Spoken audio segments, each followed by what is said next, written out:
রাজনীতির দাবার বোর্ডে এ যেন এক অবিশ্বাস্য এবং রোমহর্ষক চাল। ত্রয়োদশ জাতীয় সংসদের সংরক্ষিত নারী আসনের মনোনয়নপত্র জমার শেষ দিন ছিল মঙ্গলবার, কিন্তু এর একদিন না পেরোতেই নির্বাচন কমিশনের বারান্দায় জন্ম নিয়েছে রাজনীতির এক নতুন থ্রিলার। বাংলাদেশ জামায়াতে ইসলামী নেতৃত্বাধীন 11 দলীয় জোট অত্যন্ত হিসাব কষে তাদের প্রাপ্য 13টি আসনের জন্য 13 জন প্রার্থীর তালিকা জমা দিয়েছিল।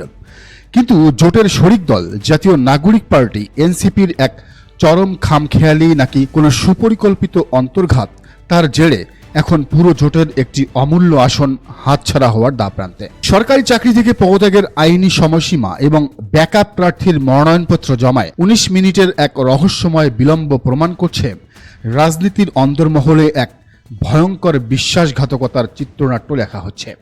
এনসিপির এই তথাকথিত ভুলগুলো কি আসলেই ভুল, নাকি ক্ষমতাসীন বিএনপিকে একটি অতিরিক্ত আসন উপহার দেওয়ার জন্য এবং জামায়াতকে ভেতর থেকে দুর্বল করার এক নিখুঁত মাস্টার প্ল্যান? সংরক্ষিত নারী আসনে এনসিপির যুগ্ম আহ্বায়ক মনিরা শারমিনকে যখন মনোনয়ন দেওয়া হলো, তখন জোটের ভেতরে অনেকেই স্বস্তির নিঃশ্বাস ফেলেছেন। কিন্তু সেই স্বস্তি মুহূর্তেই পরিণত হলো চরম উৎকণ্ঠায় যখন নির্বাচন কমিশনের আইনি বাধ্যবাধকতার খড়গ নেমে এলো। গণপ্রতিনিধিত্ব আদেশ বা আরপিও 12 অনুচ্ছেদের আইনটি অত্যন্ত সুস্পষ্ট এবং কঠোর। এই আইন অনুযায়ী প্রজাতন্ত্রের বা সংবিধিবদ্ধ সরকারি কোনো লাভজনক চাকরি থেকে পদত্যাগ বা অবসরের পর ন্যূনতম 3 বছর বা 36 মাস পার না হলে কোনো ব্যক্তি জাতীয় সংসদ নির্বাচনে প্রার্থী হতে পারবেন না। নির্বাচন কমিশনের শীর্ষ কর্মকর্তারা স্পষ্টভাবে জানিয়ে দিয়েছেন, সাধারণ নির্বাচনের মতো সংরক্ষিত নারী আসনের ক্ষেত্রেও আরপিওর এই বিধান অক্ষরে অক্ষরে প্রযোজ্য হবে। কিন্তু থ্রিলার শুরু হলো ঠিক এখানেই। এনসিপি নেত্রী মনিরা শারমিন রাষ্ট্রায়ত্ত কৃষি ব্যাংকের চাকরি থেকে পদত্যাগ করেছেন মাত্র 4 মাস আগে, অর্থাৎ 2025 সালের ডিসেম্বরে। আইনের 36 মাসের বাধ্যবাধকতার বিপরীতে তার হাতে সময় পার হয়েছে মাত্র 4 মাস। এত বড় একটি আইনি ফাঁদ বা ব্লান্ডার একটি রাজনৈতিক দল কিভাবে এড়িয়ে গেল? মনিরা শারমিন আত্মপক্ষ সমর্থন করে দাবি করছেন, কৃষি ব্যাংক একটি বিশেষায়িত ব্যাংক এবং তার পদটি রাষ্ট্রের কোনো সরাসরি লাভজনক পদ ছিল না। তাছাড়া সংরক্ষিত নারী আসন সরাসরি জনগণের ভোটে নির্বাচিত নয়, বরং দল কর্তৃক মনোনীত। তাই আইনের এই জায়গাটি নাকি অতটা গুরুত্ব পাবে না। কিন্তু নির্বাচন কমিশনের অতীত ইতিহাস এবং আইনি কাঠামোর কঠোরতা বিশ্লেষণ করলে দেখা যায়, এই যুক্তিতে প্রার্থিতা টেকার সম্ভাবনা অত্যন্ত ক্ষীণ। জামায়াত জোটের সমন্বয়ক হামিদুর রহমান আজাদ হয়তো চরম অস্বস্তি চেপে রেখে বলেছেন, মনোনয়নপত্র বাতিল হবে না বলেই আমরা বিশ্বাস করি। কিন্তু ভেতরে ভেতরে জোটের নেতারা খুব ভালো করেই জানেন, আইনি তলোয়ার যে কোনো মুহূর্তে তাদের এই আসনটি কেটে ফেলতে পারে। যদি মনিরা শারমিনের এই ঘটনাকে আইনি অজ্ঞতা বা ভুল হিসেবে মেনেও নেওয়া হয়, তবে এর পরের ঘটনাটি যে কোনো থ্রিলার সিনেমাকেও হার মানাবে। রাজনীতিতে সবসময় একটি প্ল্যান বি বা ব্যাকআপ প্ল্যান থাকতে হয়। এনসিপিও এই ব্যাকআপ প্ল্যানটি রেখেছিল। মনিরা শারমিনের প্রার্থিতা বাতিল হলে সেই শূন্য স্থান পূরণের জন্য আরেক এনসিপি নেত্রী নুসরাত তাবাসসুমের মনোনয়নপত্র দাখিলের সিদ্ধান্ত নেওয়া হয়েছিল। কিন্তু নির্বাচন কমিশনে এই ব্যাকআপ মনোনয়নপত্রটি দাখিল করা হলো নির্ধারিত সময় শেষ হওয়ার ঠিক 19 মিনিট পর। একটি জাতীয় নির্বাচনের মতো হাই ভোল্টেজ জায়গায়, যেখানে প্রতিটি সেকেন্ডের রাজনৈতিক মূল্য রয়েছে, সেখানে একটি দলের দায়িত্বশীল নেতারা কিভাবে 19 মিনিট দেরি করেন? এটি কি নিছকই যানজট বা খামখেয়ালি, নাকি ইচ্ছে করে দেরি করে মনোনয়নপত্র বাতিল করার এক সূক্ষ্ম এবং সুপরিকল্পিত চাল? এখন সবচেয়ে বড় প্রশ্ন হলো, এই আইনি জটিলতা এবং 19 মিনিটের বিলম্বের কারণে যদি এনসিপির প্রার্থীর মনোনয়ন চূড়ান্তভাবে বাতিল হয়, তবে এর সুবিধাভোগী কে হবে? নির্বাচন কমিশনের আইন অনুযায়ী 13টি আসনের বিপরীতে 13 জনের তালিকা দেওয়া হয়েছে। যদি একজনের প্রার্থিতা বাতিল হয় এবং সেই আসনে বৈধ কোনো ব্যাকআপ না থাকে, তবে ওই নির্দিষ্ট আসনটি সবার জন্য উন্মুক্ত বা ওপেন হয়ে যাবে। আর এই উন্মুক্ত আসনের সরাসরি লাভবান হবে বর্তমান ক্ষমতাসীন বিএনপি।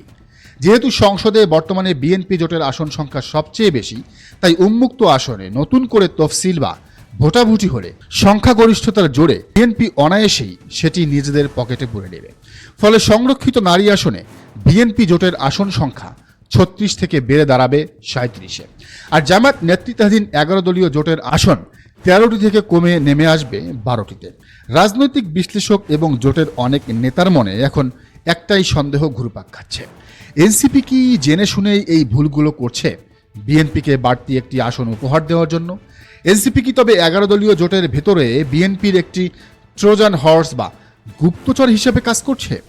এই পুরো সন্দেহ এবং রাজনৈতিক অবিশ্বাসের বিষয়টিকে সামনে এনেছেন জামায়াতপন্থী বিশিষ্ট বুদ্ধিজীবী খালিদ মোহাম্মদ।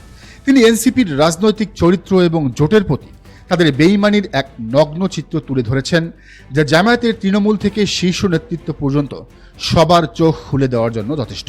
খালিদ মোহাম্মদ অত্যন্ত তীক্ষ্ণ ভাষায় লিখেছেন, এনসিপি বলে যুদ্ধ অপরাধ ও অন্যান্য ইস্যুতে এনসিপি ছাড়া জামায়াতকে রক্ষা করবে এমন কেউ নেই। অথচ ৭১ ইস্যুতে জামাত যথেষ্ট দেখেছে।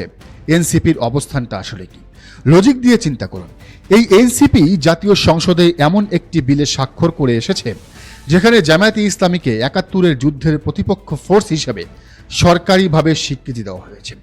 অথচ খোদ অনেক রণাঙ্গনের মুক্তিযোদ্ধাও জামায়াতকে সরাসরি প্রতিপক্ষ ফোর্স হিসেবে উল্লেখ করেননি এত বছর।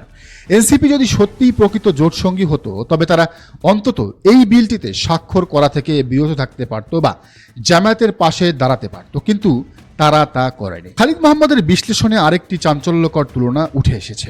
তিনি মনে করিয়ে দিয়েছেন, অতীতের বিএনপি জামায়াত জোটের সময়ে আওয়ামী লীগের নির্যাতন বা মারামারির ইস্যুতে খোদ বিএনপিও এতটা নির্লজ্জ এবং জোটের প্রতি শ্রদ্ধাহীন বিবৃতি দিল না, অন্তত তাদের শীর্ষ পর্যায় থেকে তো নয়।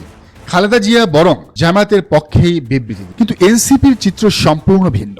এনসিপির কেন্দ্রীয় নেতারা এবং তাদের ছাত্র সংগঠন ছাত্রশক্তি প্রকাশ্যে ইসলামী ছাত্র শিবিরের বিপক্ষে অবস্থান নিয়েছে, জামায়াতে ইসলামীর বিপক্ষে অবস্থান নিয়েছে।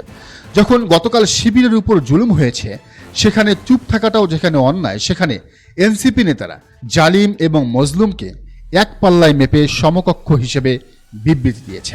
জোটের ভেতরে এখন কানাঘুষা চলছে যে এনসিপি মূলত বিএনপির সাথেই গোপন আতাতে লিপ্ত। এই বিষয়টি শুধু গুটি কয়েক বিশ্লেষকই মনে করেন তা নয়, স্বয়ং জামাতের নীতি নির্ধারকরাও এটি নিয়ে গভীরভাবে উদ্বিগ্ন। যুদ্ধাপরাধ ইস্যুতে জামায়াতে ইসলামীর ইতিহাসের সবচেয়ে নন্দিত এবং শীর্ষ নেতারা জীবন দিয়েছেন গোলাম আজম, সাইদি, নিজামী, মুজাহিদ, কাদের মোল্লারা। নেতা থেকে শুরু করে সাধারণ কর্মী পর্যন্ত শাহাদতের এক বিশাল মিছিল রয়েছে এই দলটির এই মুক্তিযুদ্ধ ইস্যুকে কেন্দ্র করে। আগামী দিনের রাজনৈতিক প্রতিহিংসার জেরে যদি সর্বোচ্চ ক্ষতি হিসাবে জামায়াতে ইসলামীকে নিষিদ্ধ করা হয়, তবে এটা দিনের আলোর মতো পরিষ্কার যে এনসিপি সেই নিষিদ্ধকরণের পক্ষেই নীরব বা সরব অবস্থান নেবে, কারণ এতেই তাদের আসল রাজনৈতিক লাভ।